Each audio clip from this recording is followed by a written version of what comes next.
What's up guys, it's Alex with Alex Rub Fishing and Lucky Tackle Box, and I'm going to be talking to you guys today about the Castaic Catch-22 Iine-through swim bait that you guys are going to be receiving in this month's Lucky Tackle Box. So let's get right into this video with rigging, retrieval, and location. Alright guys, so for rigging on this bait, so it's a really cool little swim bait in the fact that it's a line-through, and what that means is that in the nose of the bait there's a little tube, and the line will actually go through that tube, and the line comes out through down here below the gill plate of the swim bait. And what that does is it separates the hook away from the swim bait, and that's going to do a couple things for you guys. So the first thing is it's going to save the swim bait from getting really tore up by the fish. So this bait is actually designed and marketed to catch over 22 fish guaranteed, and that is because that when that fish bites this bait, they get hooked by the hook, and the swim bait goes up the line and separates itself from that hook so the fish doesn't tear it up as much. And then it's also going to give you a lot more leverage on the fish, and the fish a lot less leverage on you. So what that means is when that fish bites it, that hook's going to separate. There's no weight on this hook, so that means that hook's going to be drove in that fish's mouth, and they have no weight to leverage against you. That means it's going to be really hard for the fish to spit this hook. So for rigging on this bait, it's really simple. All you do is you're gonna run your line through that little hole, and then you're gonna tie it to the split ring on that hook. And then you're just gonna pull it right up to the body. And what's really cool about this swim bait too is there's a little magnet right here on the bottom that's gonna hold the hook in place. So you just pull up the excess line and put that hook right on that magnet, and it's not going to fall off. Your bait isn't going to fly up and down the line when you cast it, and that magnet's going to hold that hook in place until that fish eats it and then pulls the swim bait away from the hook, and you guys can fight those fish into the boat. Now for rod, reel, and line combination, this is actually a really small little swim bait, so I'm going to pair it up with a 6'9" medium rod.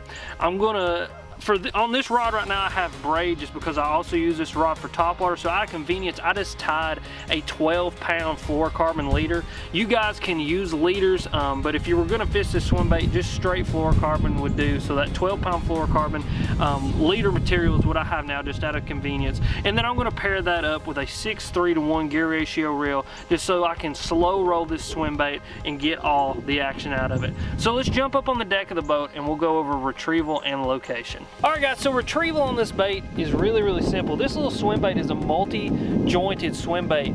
So what that means is it's going to do all the action for you. It's a lot like a spinner bait or a chatter bait, wherein you just throw it out there, reel it back, and it does all the work for you. And that's really what I'm going to treat this bait like. It's like a spinner bait or a chatter bait. I'm going to throw it out there. I'm just going to let it sink for a few seconds, and I'm going to start slow rolling it back. And when I do that, that bait's going to just start swimming, do all the swimming action by itself. And you know, every now and then I'll throw like a little twitch in there and pause, let it sink a little bit more, and then start reeling it again. Reel it real slow, a couple twitches, pause, and then just start reeling it again. And that way it looks like, you know, a dying or injured bait fish. It looks like a really easy meal to those bass. And when you do that, a lot of the times if those bass are hanging out around what we'll talk about in location, they'll react to that bait and you guys will get some bites. Got a hammer. Alright guys, so what's going on right now is we're actually about to film location, and I'm fishing it right where I want to be fishing it, and I just got a bite.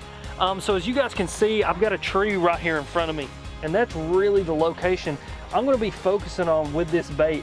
It's stuff like laydowns, and the reason I'm going to do that is because it's a high percentage area for bass to live in. Bass like to hang out around things that they can ambush off of very easily, and a laydown gives that to a bass. It gives them a lot of different angles, a lot of different positions to come out and attack bait fish. And so what I was doing is I was just slow rolling this bait over the top of some tree limbs, and a bass reacted to it, come out and tried to ambush this little shad and kill it. Because right now, as we go into the fall season, the bass are going to be loading up and eating on a bunch of shad. Right now I've actually got a little bitty follower, I think that's a bluegill or something, and so they're going to be really focusing in on bait this size. And that means these little swim baits like this are going to be great for fishing around cover like these trees. What happens is the bass, they move up shallow, they start to feed up, get ready for the colder months, and they like to hang out around these laydowns because it just provides them protection. It provides them a way to ambush bait fish and just a place to hang out after they've filled up on bait fish and relax and let all that food digest. And really that's what I'm gonna be focusing on, is those high percentage areas where those fish like to hang out and can ambush prey. And you know, an easy one is a laydown. Other options are man-made structures like boat dock posts, sea walls, things like that. Just find somewhere that a bass can sit and ambush a prey item. And our little prey item is this little line through swim bait. But as always guys, thank you for watching. If you got any questions or comments, go leave them in the comment section down below. I'll be down there answering some questions. Make sure to go subscribe to my channel. It's Alex Rudd Fishing. There'll be a link down in the description. But as always, thank you guys for watching, and we'll see you next time.